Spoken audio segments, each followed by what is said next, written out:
Well, good morning, everyone. Today is Tuesday, February 3rd, and it is almost Super Bowl Sunday. So, we want to encourage you to bring some soup, a can of soup or something for Super Bowl Sunday that we can give to Broomfield Fish and anybody else who is needing food. It is a good way to remember that there are those who won't be eating snacks and enjoying the game, but they're looking for food. So we want to do that. On Tuesdays, as you know, Broomfield Presbyterian Church, we try to give you a little encouragement so that you can get through the week. And I'm talking to you from home because I haven't gone into work yet. But anyway, I just want you to know I hope you're having a good week, and I want to share a verse with you today. It's Acts 4:12. It says, "Salvation is found in no one else, for there is no other name under heaven given to mankind by which we must be saved." That's Acts 4:12. And we have a world that is overflowing with options, right? Acts 4:12 though speaks with an unshakable clarity. Salvation is found in no one else. Those weren't safe words. Those were boldly declared by Peter before the very council that condemned Jesus to die. So he is standing up for Christ and saying these words. And it wasn't a theory. It was a testimony. Peter, as a man who had denied Jesus, he had fallen, he'd been restored, and now he stood unashamed to proclaim the power of the name who saved him. Now, to some people, this sounds exclusive. I mean, Jesus can't be the only way, right? But it's actually a wide open invitation for all of us, not based on our merit, but based on God's mercy.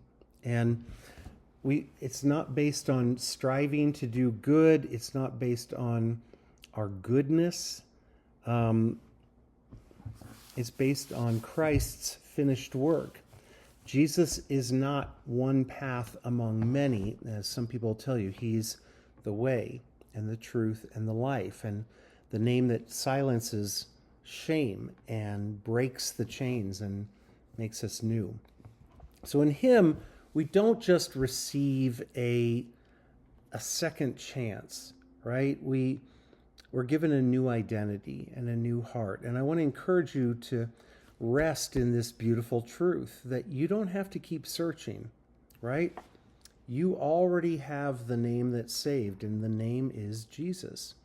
And my prayer for you today is maybe come to the Lord and ask God, where am I tempted to replace that name?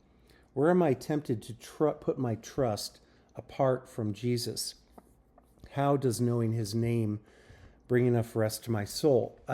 I will tell you, yesterday during my PT scan, you go in and they give you like an hour. They put some stuff in you that needs to go through your system before you can lay down in the PT scan tube. But I was frustrated. He said, just he put a warm blanket on me, and he said, my nurse said, just relax. And if you want to go to sleep, that's probably the best thing. So I laid back, I closed my eyes, and I just could not relax. I couldn't. I was so angry and I was nervous, and I was like, how come I can't just rest? And finally, the only thing that worked for me was to tell the Lord, I surrender everything to you. I surrender to you this PET scan. I surrender to you my life. Take over my anger. Take over my frustration and my fears. I surrender it all because I can't do it. And sure enough, when I went into the tube, I fell asleep while they were doing the scan, which is kind of weird. But I'm just so grateful that when we give ourselves over to Jesus, when we encourage, tell our brains, tell our hearts, you can't do this. Give this to Jesus, the only one who can help. I encourage you to do that today.